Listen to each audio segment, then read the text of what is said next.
placer estar acá. Gracias Carmen, gracias Rosa, Martín, Teresa, todo el enorme equipo. Bueno, creo que hay algo más difícil que empezar a las 9 el sábado, que es terminar a la 1 el sábado. Pero voy a hacer mi mejor esfuerzo. Y quiero tomar un compromiso desde ahora. Todo lo que voy a decir, todo lo que voy a decir es sobre la profunda convicción de que si hay alguien que es más necesario que nunca, somos los docentes. O sea, acá, me comprometo con Carla, fundamentalmente, lo respeto. Bueno, no estoy viendo, sí estoy viendo, como ya se habrán dado cuenta, soy argentina, trabajo en la Universidad de Buenos Aires, nos encontramos con Carmen allá en el Chaco profundo y creo que ese es este tiempo, ¿no? La fuerza de las redes que hace que hoy esté en esta ciudad que amo tanto y en un país donde además viven mis hermanas. Pero quiero contarles dónde empezó esta historia. Esta historia empezó en una ciudad en el Gran Buenos Aires que se llama Quilmes, donde todavía vive mi mamá. Yo hice la primaria y la secundaria en la escuela normal, una escuela pública formadora de docentes, pero me tocó hacer la secundaria en la dictadura, un momento muy oscuro en nuestra vida y en nuestro país.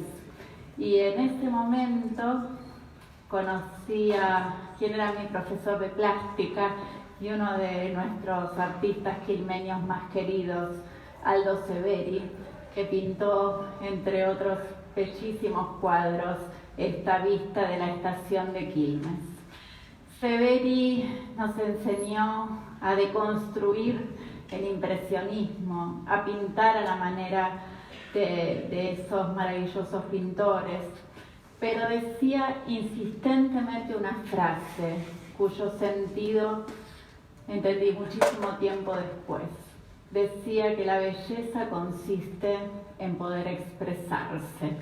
Y bueno, con el tiempo fui comprendiendo lo que quería decir esto en un contexto tan difícil. En un momento donde parecía no haber futuro, había un docente que construía futuro.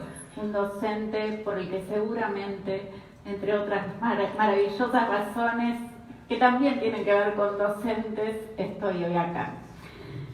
Mi camino educativo siguió en esta facultad, es la Facultad de Filosofía y Letras de la Universidad de Buenos Aires, donde en 1987 conocí a quien fuera mi maestra, Edith Litwin. Edith se dedicaba a la tecnología educativa y yo, a las pocas semanas de conocerla, decidí que me iba a dedicar a cualquier cosa que ella se dedicara. Si hubiera sido política educativa, de repente hoy estaría hablando de otra cosa. Pero era tecnóloga educativa. Imagínense en un momento donde ni siquiera usábamos correo electrónico. Hacíamos radio educativa, televisión educativa, en el marco de los programas de educación a distancia. De ahí vengo. Nunca pensé que este campo iba a cambiar tanto y nos iba a llevar por trayectos tan emocionantes como los que estamos viviendo.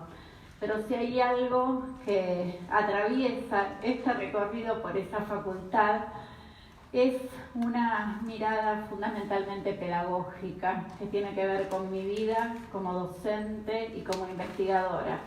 En esa facultad, los lunes yo doy clase, en general desde las 3 de la tarde hasta las 10 de la noche.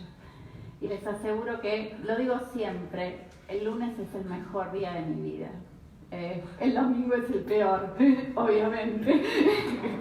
Eso no hacía falta ni aclararlo. Bueno, en esta facultad, desde hace muchísimos años, hago investigación, como les decía, además de docencia y extensión. Tengo el privilegio de recorrer muchísimas aulas y escuelas, como esta, por supuesto. Y esos son algunos de los maravillosos docentes que en su momento conocí, entrevisté, cuyas clases con mi equipo observamos. Y fui construyendo, ya desde hace varios años un análisis de las tecnologías educativas, de las tecnologías en la educación, que tienen que ver con lo que hacen los docentes en clase. Son construcciones, de nuevo, investigativas que están hechas a partir de mirar lo que sucede en las prácticas de la enseñanza.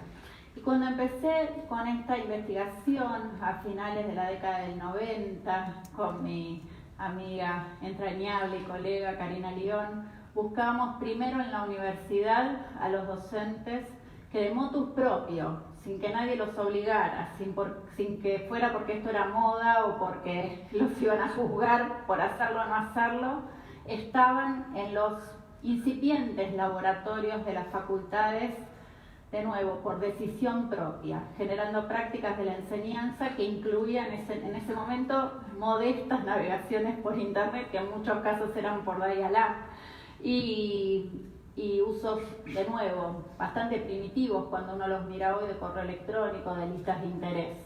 Yo empecé a hablar con esos docentes y a preguntarles por qué ustedes, que eran tan pocos, por cierto, tomaron esta decisión. ¿Por qué están trabajando en el laboratorio? Y estos docentes, en sus argumentos, lo que dan son razones que no tienen que ver en sentido estricto con el aparato, sino que tienen que ver con un modo de entender el campo de conocimiento. Estos docentes decían: estamos acá porque el modo en que se construye el conocimiento en mi campo, por ejemplo en el campo de las artes, cambiaron. Yo ahora hago una investigación usando, imagínense, estoy hablando de hace muchos años, una lista de interés con la cual dialogo con investigadores de toda Latinoamérica.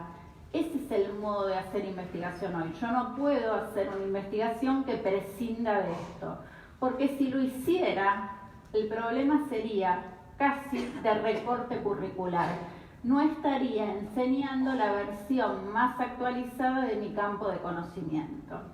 Ahí empecé a trabajar con esta noción de inclusión genuina y empecé a entender que la inclusión genuina tenía un sentido epistemológico. Los docentes incluían tecnologías porque reconocían los atravesamientos de las tecnologías de la información y la comunicación en su campo disciplinar. Ya en la década de 2010, cuando en la Argentina se generaliza, a partir de los esfuerzos del Ministerio de Educación Nacional, la entrega de dispositivos, de netbooks, a todos los estudiantes secundarios de la Argentina, vamos a ver, y estas imágenes son de esa etapa, a los docentes que cuando reciben las máquinas las abrazan y empiezan a generar propuestas que las incluyen. Y de nuevo, hablamos con esos docentes y les dijimos: ¿por qué ustedes y no el resto del colegio? De nuevo eran pocos. Y estos docentes dijeron: porque los estudiantes necesitan una oportunidad en esta sociedad en la que les va a tocar vivir, trabajar y estudiar. Y esa oportunidad tiene que ver con la inclusión digital. No van a tener la oportunidad que merecen si nosotros no enseñamos, no generamos prácticas que incluyan las tecnologías en el salón de clases. Y ahí empecé a buscar el doble sentido de la inclusión genuina, de la que digo tiene un carácter epistemológico y un carácter cultural. Ahora bien, cuando las inclusiones se dan, cuando los docentes dicen: sí, vamos a poner las tecnologías en el aula, las vamos a poner en la trama de las propuestas que diseñamos, las prácticas de la enseñanza, más allá de las promesas del campo de la tecnología educativa en el siglo pasado, que decían que iban a ser más simples, promesas con las que algunos insisten, no eran más simples, eran más complejas. Poner la tecnología en la escena del aula hace que la práctica de la enseñanza sea más complicada, no resuelve problemas en nombre del profesor o de la profesora. Y entonces lo que emerge es un sentido didáctico. Te ves en un escenario donde lo que hacías desde una perspectiva pedagógica hay que cambiarlo. Y acá tenemos, los ejemplos son infinitos, pero podría tomar el más simple. Cuando uno les decía a los estudiantes: estudia con este libro, o anda a la biblioteca, habla con el bibliotecario o la bibliotecaria que te va a decir, te va a ayudar a buscar la referencia que necesitas, digamos que el problema era uno. Cuando vos le decís al estudiante, hace una investigación sobre este tema y te viene con una lista descargada de cosas que sacó de cualquier lado, el problema ya no es ayudarlo a construir un criterio disciplinar. Tenés que deconstruir un criterio que viene ordenado por los buscadores y después construir un criterio disciplinar. La práctica es otra, la práctica cambió. Entonces dije, la inclusión genuina tiene sentido epistemológico, cultural y didáctico. En el avance del tiempo empezamos a observar colegios, como podrían ser los colegios Trilema, y a visitar y a recorrer. Estas son imágenes de colegios de Ecuador, de México, de Brasil y de República Dominicana. Cuando fuimos a mirar el colegio como unidad de análisis, con propuestas de investigación, como planteaba Jesús más temprano, lo que nos encontramos fue que las escuelas que estaban generando escenas que capturaban la alta disposición tecnológica, y a ver, este salón en este momento es un ambiente de alta disposición tecnológica. Hay probablemente más de un dispositivo por persona, si contamos todos los celulares que ustedes tienen, por ejemplo.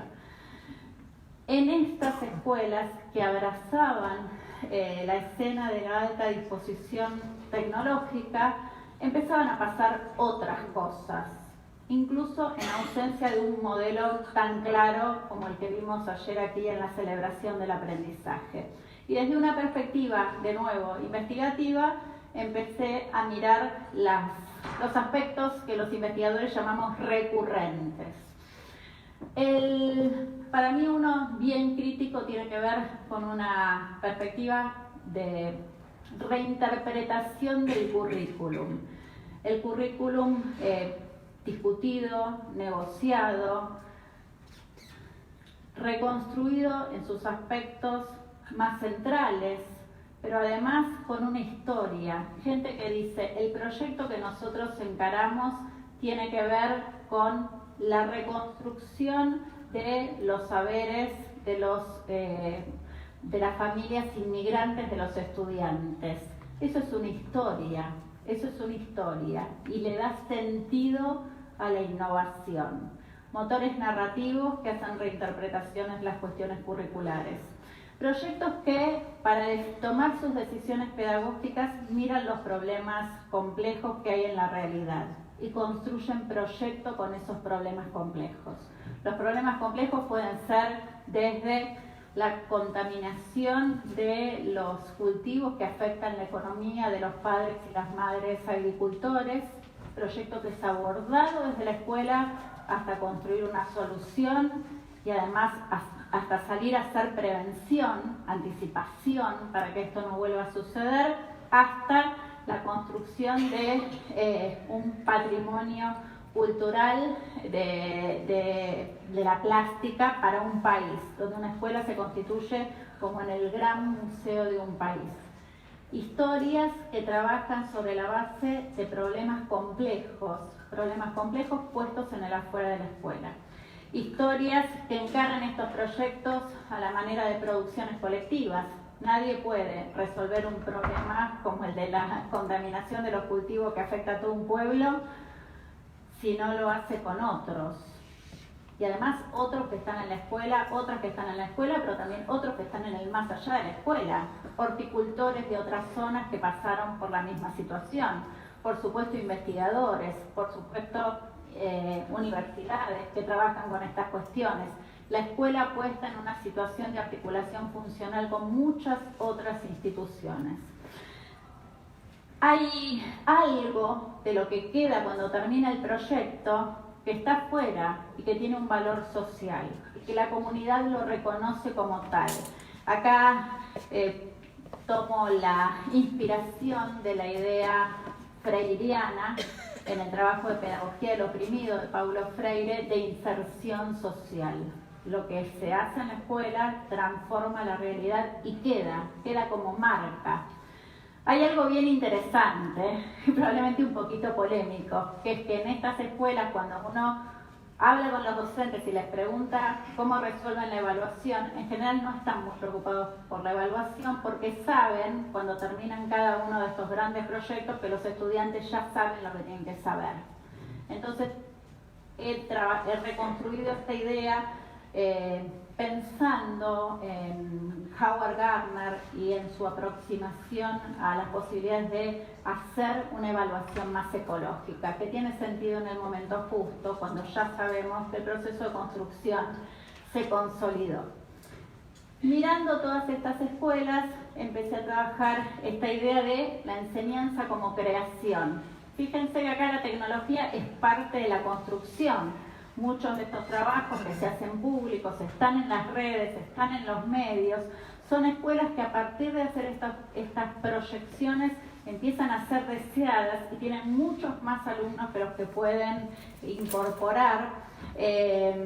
Trabajan mucho lo que Jerome Bruner llama la externalización, el hecho de dar publicidad a lo que se construye, no solamente en el ámbito de la escuela, en el ámbito del más allá. Y muchas de estas construcciones llegan al ámbito de la política, al ámbito del gobierno, y en muchos casos son adoptadas. La realidad es que cuando uno ve este tipo de propuestas dice, bueno, qué maravilla, hagamos todos esto. Sin embargo, hacer esto, como bien saben ustedes, no es tan fácil. Y cuando me dediqué a estudiar cuáles eran las condiciones que se estaban alterando en cada una de estas instituciones para que esto fuera posible, hay tres que me parecen muy fuertes, y probablemente que en la mayor parte de los casos funcionan como límites. Una tiene que ver con el currículum visto como corsé. En estos casos, de nuevo, el currículum es trabajado en una perspectiva mucho más abierta, mucho más flexible, mucho más interpretativa. Otra, de la que ya se habló aquí ayer especialmente Mariano Fernández Enguita, la dimensión del espacio rediseñado, reconstruido, que es uno de los grandes temas que se están trabajando hoy. Y ayer con Rosa, cuando fuimos a ver el espacio de lectura, de Plan Lector, que es tan hermoso en este colegio, no sé si tuvieron la oportunidad, quienes no son de aquí, de pasar a verlo, decíamos, bueno, no es una tremenda transformación, son 3 o 4 alfombras de lindos colores y unos cojines, como dicen aquí, y la creación de un espacio agradable, a veces con recursos muy modestos. Por supuesto, después está la visión de Rosan Bosch en las escuelas de Finlandia y todo lo demás que nos encanta, pero hay una decisión de rediseñar espacio que hoy empieza a circular, que tiene que ver a veces con resoluciones bastante más modestas, pero que cambian las condiciones del aprendizaje. Y una tercera condición que es la del tiempo. Y por supuesto dialoga con mucho y muy fuerte con la curricular. Cuando uno decide que sale de la lógica de colección, donde primero te enseña este tema, después todo eso a la carrera, y empieza a pensar en un proyecto complejo que rearticula el resto de los contenidos, casi en simultáneo el tiempo se expande, se gana tiempo, pero eso es quebrar uno de los condicionantes más fuertes que tiene el sistema educativo. Y ahí hay un gran trabajo que pudimos reconstruir en estas escuelas. No son las únicas dimensiones, pero sí me parece que hay que desmontar esas cuando funcionan como límites y cuando obturan nuestras posibilidades de repensar la clase. Este es un marco que a mí me gustaba, ¿sí? Yo me sentía bastante orgullosa, me llevó como 20 años construir este marco, con mucho trabajo, como les decía, en las escuelas, con los docentes, con los directivos, con los supervisores. Sin embargo, hubo un momento, yo lo ubico alrededor del año 2013, y lo ubico, fíjense, a veces hay un libro que decimos nos cambia la vida. Ayer era una pregunta que circuló por acá, que se le hacían a Juan Freire. A nosotros hubo un libro que nos provocó esta especie de cimbronazo tremendo, que fue Pulgarcita, escrito por Michel Serres. Michelle Serres dice, Pulgarcita es el sujeto que educamos, ¿no? Y a quien llama Pulgarcita porque mueve los pulgares todo el día. Y en un homenaje a las mujeres. Serres dice, Pulgarcita no quiere escuchar el libro dicho en clase. Dice algo más fuerte, Pulgarcita está decapitada, tiene su cabeza en la mano. Y la mano es el celular, ¿sí? Este es nuestro estudiante, Pulgarcita. Y dice algo bien interesante, lo que seguramente ustedes tienen evidencia empírica. Hay en las aulas un murmullo creciente. Pulgarcita no quiere estudiar esto ahora, porque sabe que cuando quiere, en el momento que quiere, en el dispositivo que quiere, lo puede encontrar en YouTube.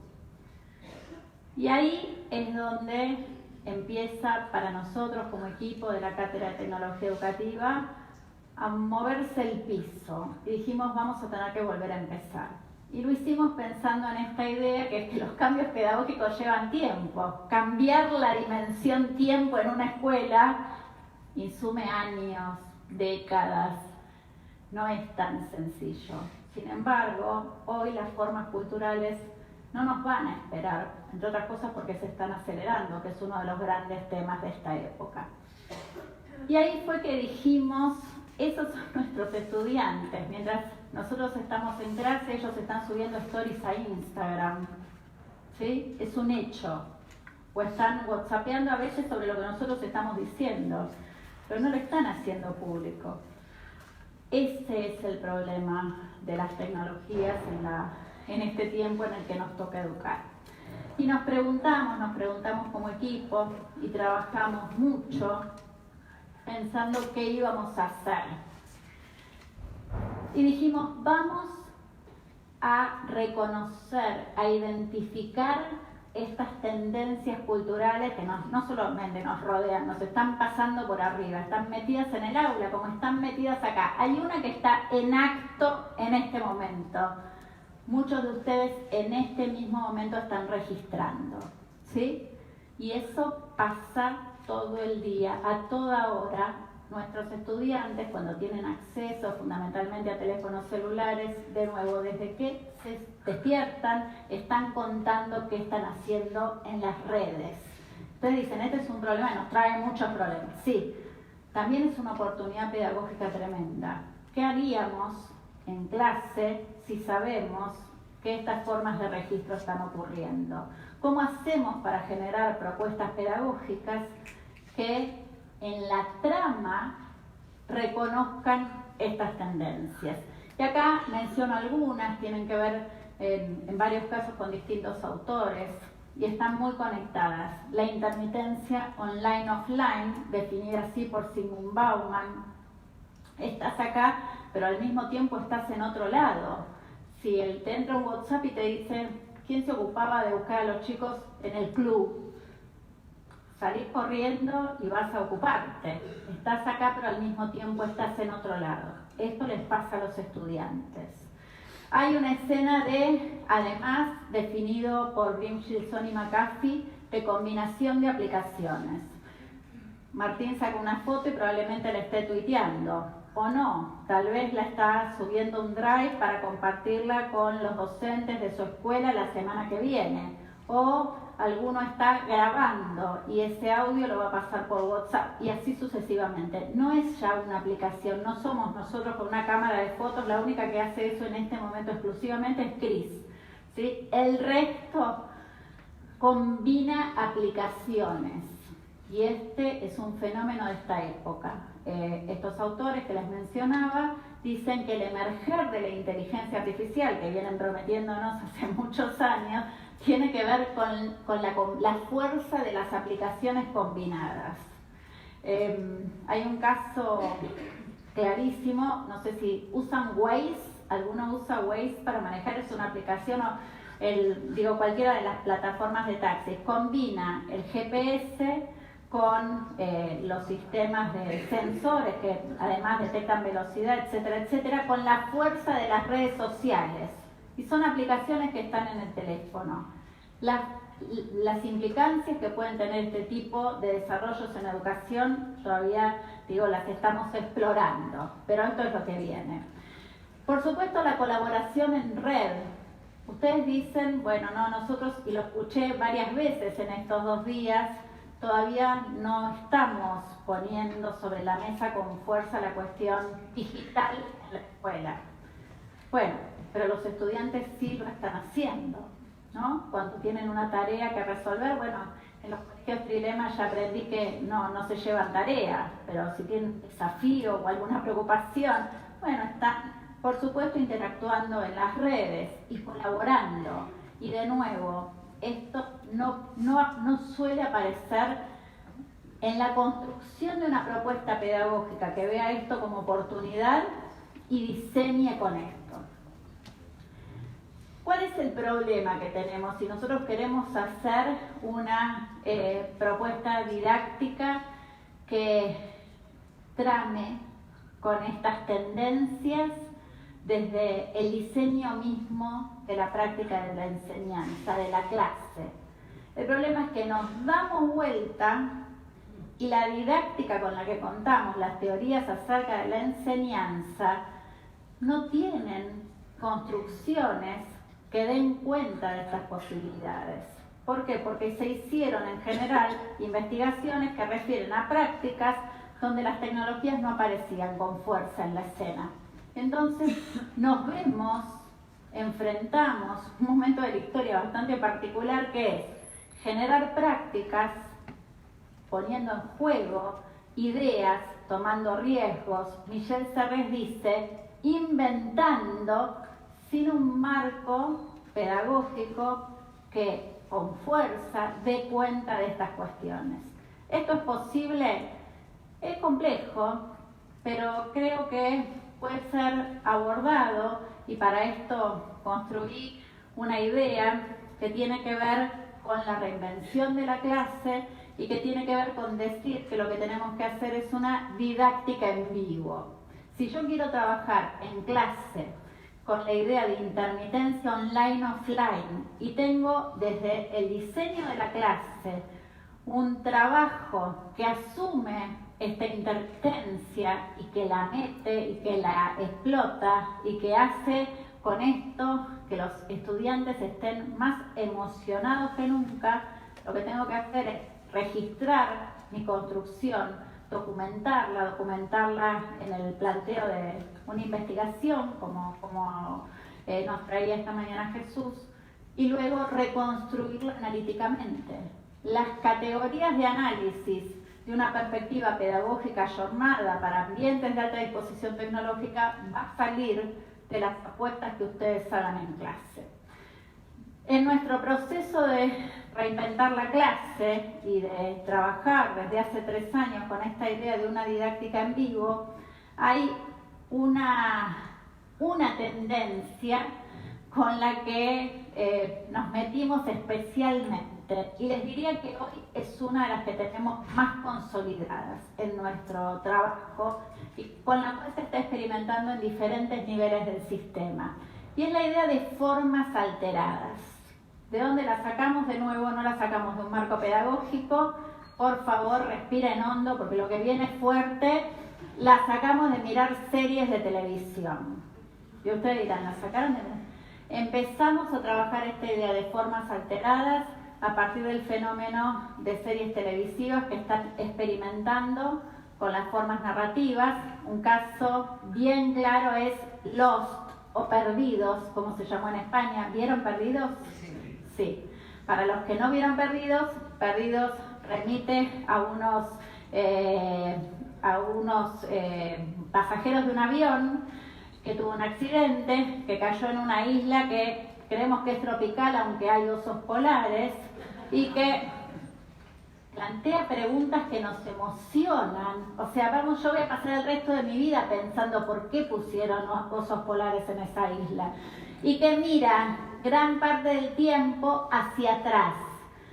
Nos lleva a conocer y comprender la vida de esos pasajeros en sus pasados, hasta que en un día, uno de los días más emocionantes de mi vida, empieza a mirar el futuro.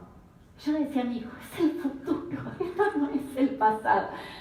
Esta trama que primero va hacia atrás, después va hacia adelante, después maneja una lógica muy compleja de tiempos paralelos, hizo que millones y millones y millones de personas interactuaran en las redes tratando de entender. Así como hay una Wikipedia, hubo una Lostpedia y hubo una universidad de Lost. Y ustedes dirán, ¿todo esto por una serie? Eso es lo que queremos que nos pase con nuestros estudiantes. Queremos que estén emocionados, colaborando, tratando de entender y que eso les quite el sueño. Por lo menos yo quiero que eso les quite el sueño. ¿Sí? Esta noción de formas alteradas la trabajamos a partir de series como Lost, como 24, como Prison Break, hoy como Westworld, como Sense8, también como Game of Thrones. Estamos todos desesperados, los que seguimos Game of Thrones, esperando que empiece la última temporada. Ahí se ríen. Que ese es el tipo de emoción que yo creo que quiero que suceda en clase. Y además tengo para decirles esto, Winter is coming. Si no lo hacemos, la gente se va a ir a YouTube. ¿Sí? Winter is coming. Voy a dar una conferencia en Fundación Telefónica el 13 de marzo con el título Winter is coming, hablando de la enseñanza. Se viene el invierno. ¿Sí? Esta noción de formas alteradas, ¿cómo plasmó en nuestras clases?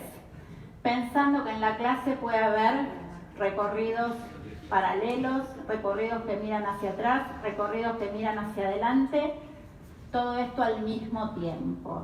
El día que les dijimos a los estudiantes, ustedes tienen en esta clase 4 recorridos alternativos y pueden elegir a cuál van. Los estudiantes nos miraban azorados. Y yo digo, no sé por qué la sorpresa. Todo el tiempo están decidiendo si están acá o están whatsappeando. ¿De qué estamos hablando? Ahora elijan. Eso nos llevó a un ejercicio muy difícil que, entre otras cosas, implicó la documentación de los 4 recorridos para que, si vos estuviste en uno, de todas maneras supieras lo que había pasado en el otro. Y esto nos exigió un trabajo de equipo, hablando de codocencia como se habló ayer aquí. Esto no se puede hacer, no lo puede hacer un docente en soledad. Es muy difícil de sostener, hace falta trabajar como colectivo. Pero si ustedes me dicen en estos años cuál es la categoría que en esta búsqueda de didáctica en vivo consolidó con más fuerza, o una de las que consolidó con más fuerza es esta de formas alteradas. Frente a determinados temas, mi equipo dice, no, este tema hay que hacer formas alteradas. Eso ya se convirtió en marco teórico. Hoy estaba en una de las charlas que planteaba el problema de las buenas preguntas. Todo un gran tema. Uno podría pensar que hay buenas preguntas, pero buenas preguntas alternativas, y que uno elige con cuál de esas buenas preguntas quiere o puede trabajar. Esta fue como nuestra idea, esta es una de las cuestiones con las que venimos trabajando. Y acá de nuevo, fíjense, la tecnología no está pensando en el aparato. Lo que lee la propuesta son los objetos culturales contemporáneos. Y eso no son solo las series de televisión, son los juegos y son todas aquellas expresiones de la cultura que están mostrando, a diferencia de la clase tal como la conocemos, que puede haber más de un recorrido. Mi maestra Edith Baldwin decía que si hay algo que prima en la enseñanza y no es precisamente bueno, es lo que ella denominó la secuencia progresiva lineal. En clase primero está esto, después esto, después esto, después esto, después esto. Es el único lugar donde eso sigue sucediendo en el mundo, ¿sí? Les estamos proponiendo esquemas de este tipo a chicos que cuando tienen 3 años miran películas como Intensamente, que funcionan con 2 Intensamente, Lego Movie. Después hagan ejercicio de pensar en todos los fenómenos de la cultura contemporánea que tienen formas narrativas alteradas. ¿Qué nos pasa con esto, no? Una, hacemos didáctica en vivo. Esto implica que nos tiramos a la pileta sin mucho marco y que después documentamos y después alimentamos un marco teórico nuevo, que lo hacemos como colectivo. Pero lo importante desde nuestro punto de vista, en 3 años de trabajo con este tipo de abordaje, es que la clase se convirtió en una experiencia que queremos vivir.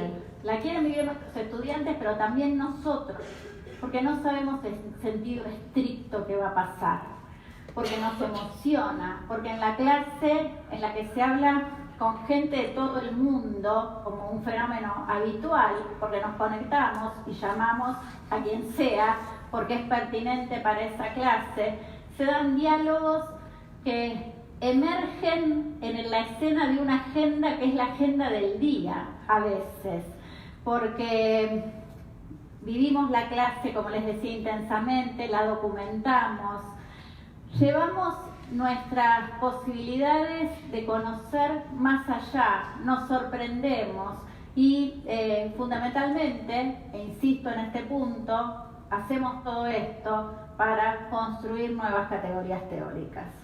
Ahora, ¿qué pasa cuando hace poquito tiempo para las fiestas Netflix lanza su capítulo de Bandersnatch? ¿La vieron? ¿Sí? ¿Sí? Acá, ahí están mis fans de series, ¿sí? Y por allá también tengo algunos. Netflix lanza un capítulo de Black Mirror que muchos lo ven como un antes y un después, de nuevo, en la historia de las series. Es un capítulo donde este es el protagonista, pero donde uno está mirando la serie con el control remoto de la televisión, decide si toma una decisión o toma otra. Y a veces es muy básica la decisión, es si come copos o cuál es el desayuno. Y en otros casos son decisiones tremendas. Uno elige.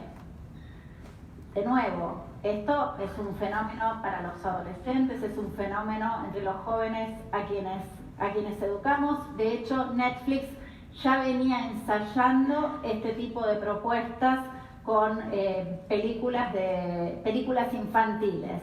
Pero después de haber aprendido, lanza con mucha fuerza Bandersnatch, y todo ese fin de semana o esa semana de lanzamiento, nosotros tuvimos estudiantes que nos escribían, que nos llamaban, que nos tuiteaban diciendo: esto es Tecnoedu, ¿sí? Esto es Tecnoedu, esto es tecnología educativa, esto es la materia que nosotros damos, esto ya lo vivimos en clase. Y yo siempre, tengo la sensación de que con la tecnología siempre llegamos un poquito tarde a las cuestiones. Y en este caso dije, llegamos antes, pero llegamos antes porque veníamos leyendo lo que estaba pasando. Y creo que ahí hay un desafío tremendo, que es poder tener una lectura muy crítica, muy concienzuda y también muy inmersiva de lo que sucede a nuestro lado, con los fenómenos culturales contemporáneos, con los chicos, con las chicas que están en las aulas. Por supuesto, digo, para ir al corazón de la pregunta, de la invitación que tiene esta charla, tengo la obligación de preguntar en este espacio si las tecnologías emergentes configuran una oportunidad de transformación para las escuelas. Les acabo de hablar de oportunidades, de transformaciones que ya ocurrieron a partir de fenómenos culturales emergentes. Pero si vamos por la línea, si quieren, del capítulo más de los aparatos, piensen, por ejemplo, en WhatsApp, algo que creo que ya mencioné. Hace 10 años no existía, y hoy conversamos con Rosa sobre esto. Cambió nuestro modo de comunicarnos, de interactuar con la gente. Antes, ¿quién hubiera pensado que íbamos a decir, no me llames, mandame un audio? ¿Sí? Y ahora se volvió como parte de nuestra vida. ¿Qué vamos a hacer con las tecnologías emergentes? Lo primero que tengo para decirles es que no tenemos tan claro cuáles son, ¿sí? Que hay desarrollos que nos pueden sorprender. Ahora, si vamos a las que aparecen, digo, en los estudios de tendencia, las que hoy ya sabemos que configuran tendencia, y si nos vamos a preguntar qué vamos a hacer con estas tecnologías emergentes en clase, bueno, yo las volvería a poner en esa escena que es cultural. Acá hice algunas menciones y también quiero contar una pequeña conversación que tuve con mi amiga Lila Pinto, que también dirige y transforma escuelas.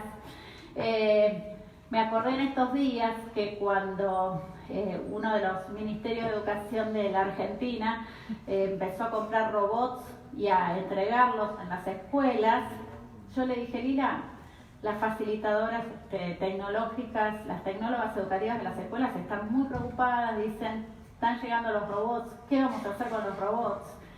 Y Lila me dice, bueno, que los desarmen.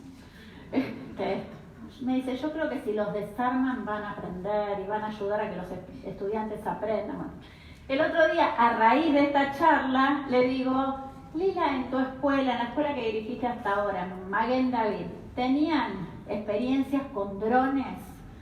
Y me dicen, no sé, me dice, no sé si hicimos algo. Me dice, pero ¿vos qué pensás que hay que hacer con los drones en la escuela?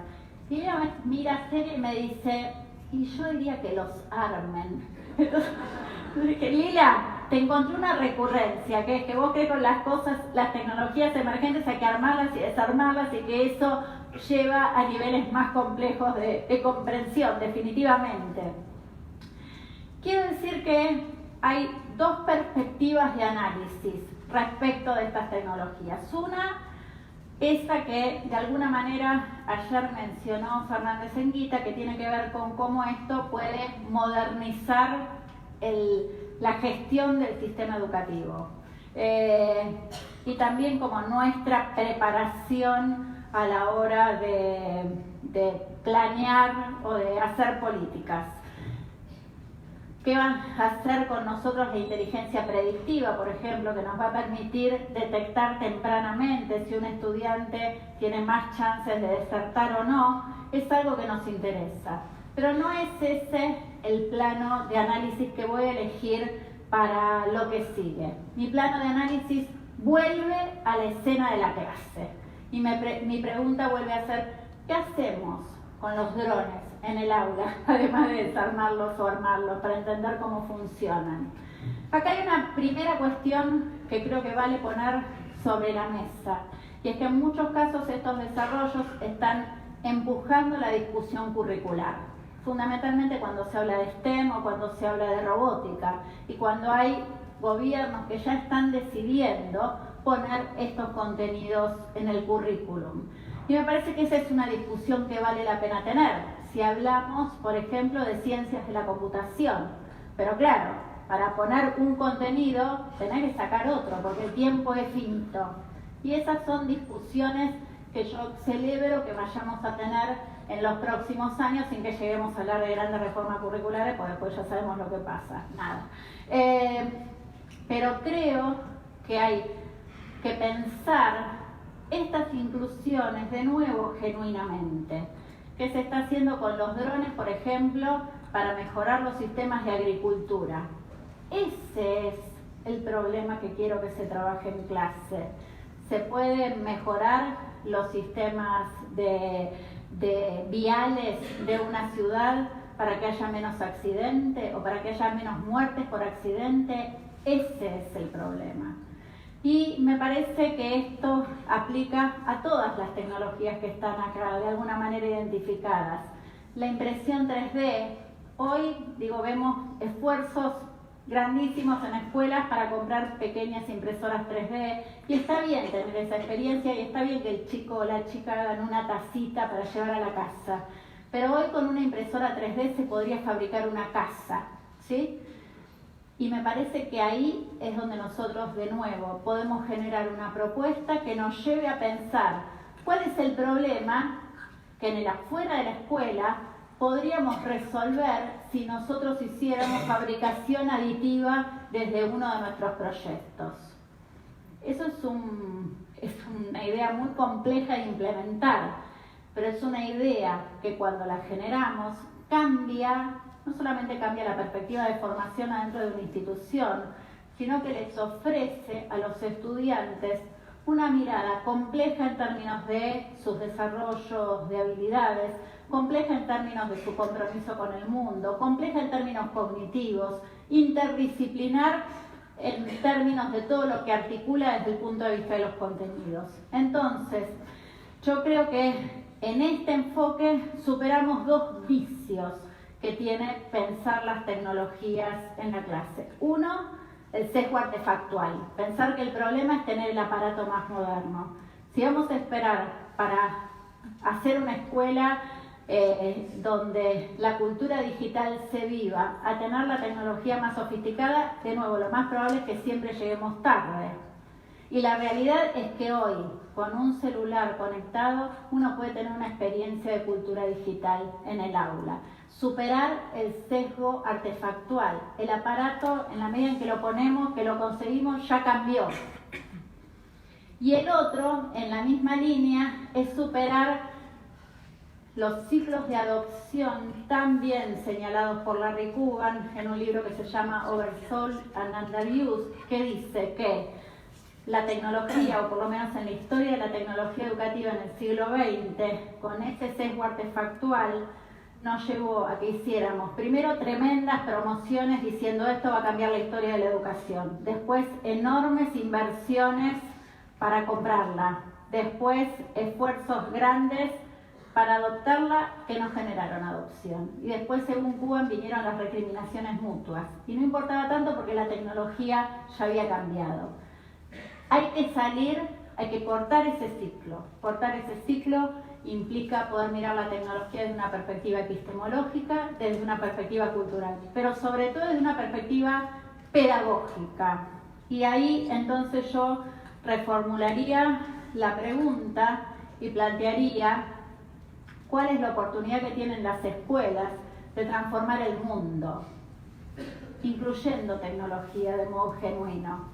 Y yo venía trabajando hace unos días en esta presentación, pero hoy agregué esta foto que saqué ayer en la celebración del aprendizaje, que es un hilo conductor. Hay un hilo conductor que decía cómo podemos mejorar nuestro mundo.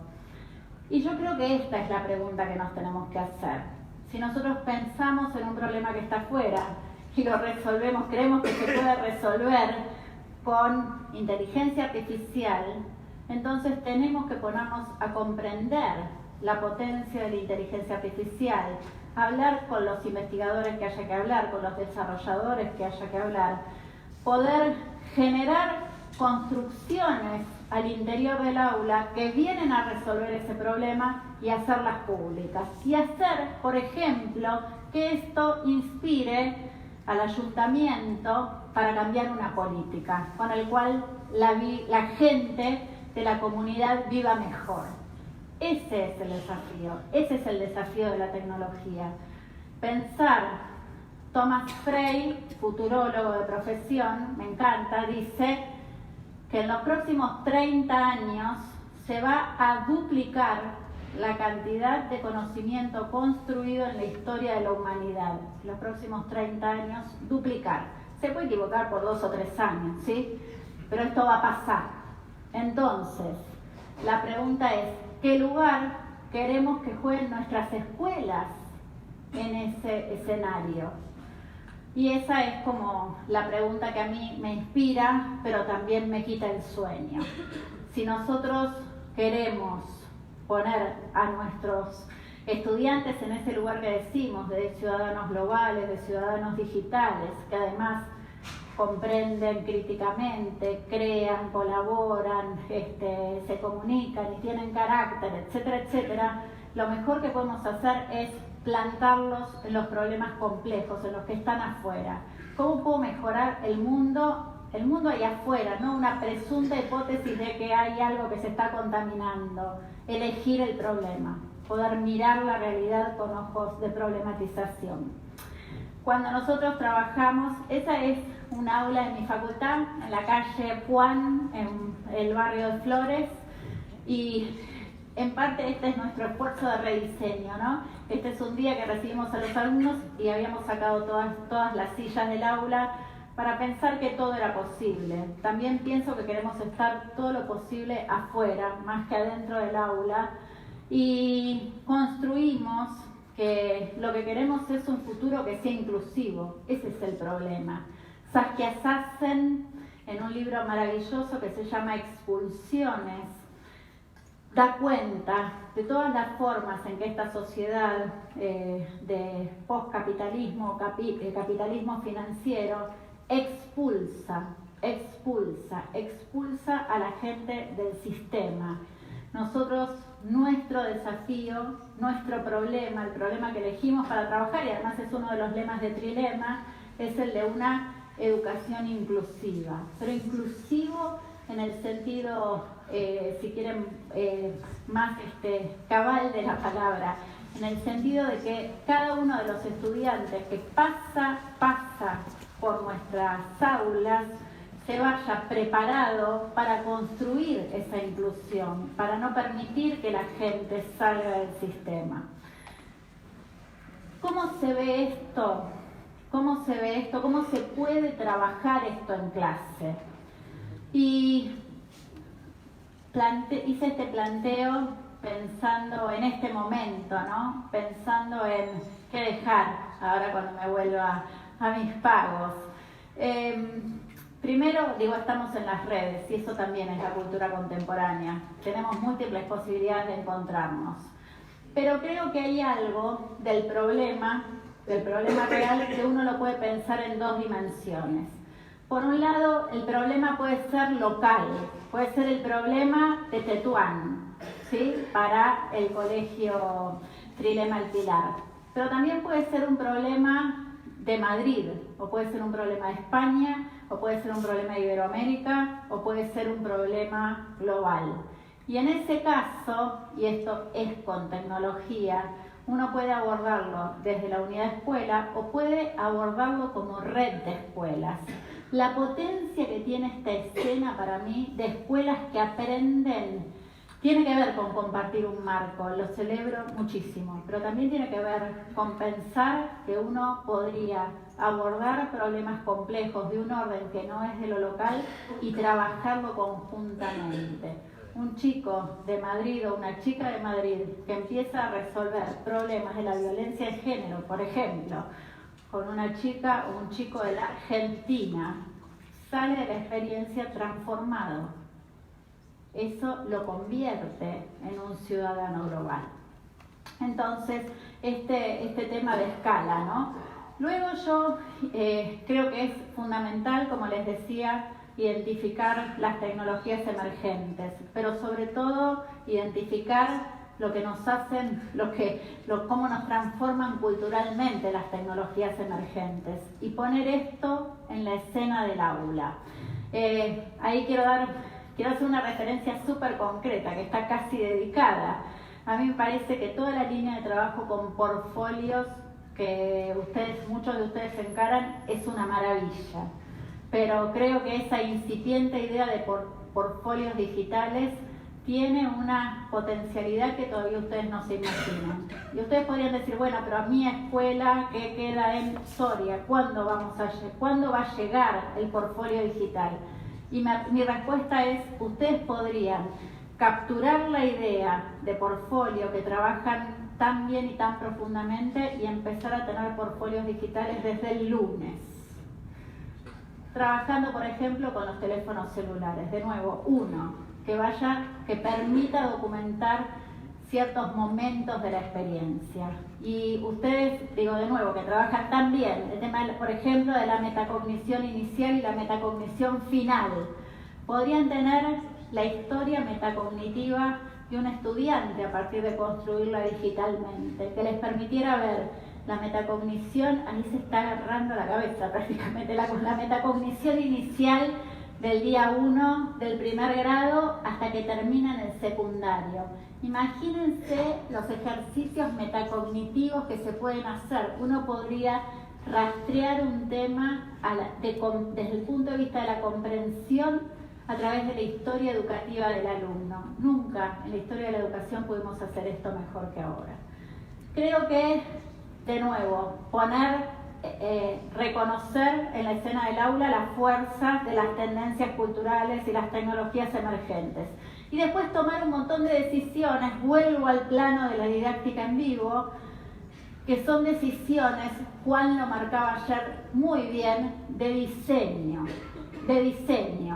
Porque lo más probable es que cuando hagamos estas inclusiones, algo de lo que hacíamos se ha puesto en tensión y ahí uno tiene que decidir en esta nueva propuesta rediseñada cuál es el momento de la pregunta, cuál es el momento de la investigación, cuál es el momento de la externalización, cuál es el momento del diálogo, cuál es el momento de la colaboración. Y es probable que en los diferentes proyectos y en alusión a las diferentes tecnologías, esto no sea igual.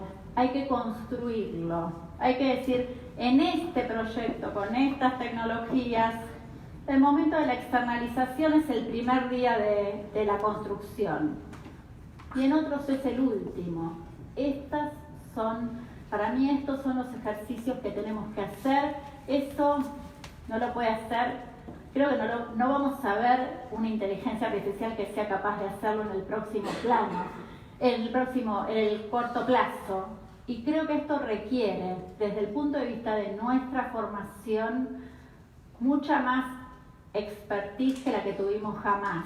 Esta es una apuesta a nuestra profesionalización como docentes. Esto es pensarnos como diseñadores de estas experiencias, que sean experiencias, me gusta decir, que valga la pena vivir, que nos emocionen, que nos atraigan, que hagan que todos querramos estar en la escuela todo el tiempo, más tiempo del que estamos. Bueno, es un trabajo complejo. ¿Cuáles son las buenas noticias? Bueno, hay varias. Una es que nunca pudimos colaborar más que ahora. Y eso también tiene que ver con la tecnología. Y eso nos pone en la escena del trabajo en red diario, ¿sí? Si quieren, como colectivos grandes. Mi alusión a las series también tiene que ver con eso, con la posibilidad de colaborar en colectivos grandes. Pero además, y esta para mí es como la mejor noticia, cuando empezamos a hacer experiencias de este tipo, nos dimos cuenta, y esto sucedió también en escuelas de diferentes niveles, que los estudiantes tenían mucho para decir, mucho para decir. Yo hace un año terminé de escribir un libro en el que en la última página me animé a poner, casi les diría dudando, lo que sigue es el codiseño. Y a partir de que pude escribirlo, todo 2018 viví situaciones en las que los estudiantes, casi les diría, se hicieron cargo del diseño de ciertos momentos de las prácticas. Y lo hicieron maravillosamente. Estudiantes que a los 2 minutos te dicen, hagamos formas alteradas. Y vos decís, lo entendió tan rápido porque hay algo de esto que circula. Nos pusimos a hablar con estudiantes secundarios, con estudiantes primarios, para decirles, para preguntarles, ¿y ustedes qué ven en esta práctica que podría ser rediseñado? Y un estudiante secundario de la provincia de Misiones me dijo, yo creo que esta práctica tendría que ser mucho más diversa. Dicen que nos reconocen en nuestra diversidad, pero a la larga todos estamos haciendo lo mismo al mismo tiempo. Yo tengo ideas para hacer de esta práctica una práctica más diversa. Imagínense, un chico que tendría 14, 15 años. Los estudiantes tienen ideas respecto de las prácticas. Y creo que ahí tenemos una apuesta enorme para hacer y también una posibilidad. Las vimos en parte ayer acá, digo, cuando hay algo que se repite mucho en las escuelas que innovan, y es que los estudiantes entienden muy bien el marco. Ayer hablé con estudiantes muy pequeños que decían, la metacognición es esto, o el portfolio es esto. Fíjense además toda la potencialidad que hay en un chico que a los 7 años explica qué es la metacognición para hablar sobre procesos cognitivos que quieren ver favorecidos. Y de nuevo, ahí el ambiente tecnológico, el entorno tecnológico nos permite, en los momentos en que tomamos riesgo, dejarlo documentado, poder compartirlo con los colegas y poder hacer de esto la construcción de nuevos marcos colectivos. ¿Por qué lo haríamos? Lo haríamos porque, de nuevo, queremos que en una sociedad que va a ser cada vez más difícil desde el punto de vista de la división, desde el punto de vista de la separación, desde el punto de vista de la exclusión, la educación genere una fuerza inclusiva. Este es Edgar Morin, que dice que la empatía es una de las cosas que más deberíamos trabajar. Y para mí la empatía empieza por reconocer a esos jóvenes que educamos. Pero además Morin dice que los docentes tenemos una obligación, que es estar a la vanguardia. Eso ustedes ya lo sabían.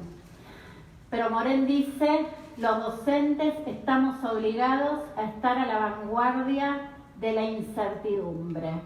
No sabemos cómo es el tiempo que sigue, no sabemos, pero sí sabemos que podemos formar a estudiantes que quieran venir corriendo todos los días a la escuela y no huir despavoridos, y que quieran terminar todos los niveles del sistema educativo. Y me parece que para eso tenemos que generar propuestas que, si tienen más o menos aparatos, a veces se hace lo que se puede, pero que reconozcan el desafío de educar en estos tiempos complejos, donde las tecnologías nos atraviesan culturalmente. ¿Para qué? Para generar más inclusión, para que todos se queden en la escuela y para que todos tengan las mejores oportunidades en un futuro incierto como será el que nos tocará vivir, y especialmente a ellos. Muchas gracias.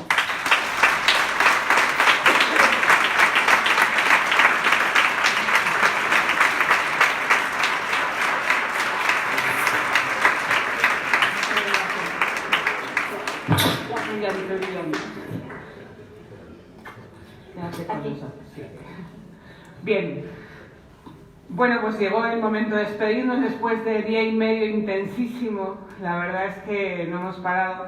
Yo estoy muy emocionada, creo que ha sido unas jornadas muy especiales para todos, para nosotros, para todos los que hemos podido compartir en estos meses, ¿no? Pues desde las anteriores a ahora creo que hemos dado pasos importantes. Os agradecemos el que estéis aquí, pero os agradecemos especialmente el que día a día podamos seguir aprendiendo juntos. Nos gustaría despedirnos un poco con todos. Nos gustaría que os sintieseis todos aplaudidos. Entonces, con Mariana vamos a tener representados a los ponentes que han estado con nosotros. Me gustaría también que estuviese aquí alguien de los que normalmente no se ven, pero trabajan mucho. Chris, si no te importa, sube, por favor. Me gustaría llamar a la Inma. ¿Dónde está sentada Inma? Es formador de la fundación, un profe de nuestros coles. ¿No hay un profe de nuestros coles? No, Fer. ¿Algún profe de nuestros coles? Al fondo. Mónica, sube, por ejemplo, tú. Venga, ven. ¿Vale? ¿Algún profe de las escuelas que aprenden? Tú que estás aquí cerquita, gente de la Fundación Victoria, de los profes que se forman con nosotros. ¿Alguien de los patrocinadores que nos ayuda? ¿Alguien de Voltes? Por favor, ¿podéis subir alguno de Voltes? Que os sintáis un poco todos aplaudidos. Más o menos estamos representados, pero falta lo más importante, ¿no? Lo más importante. Nuestros telemitas que suban. ¡Bravo!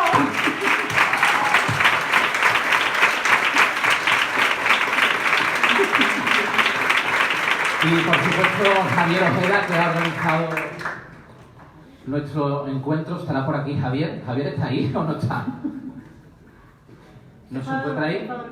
Sigue organizando cosas.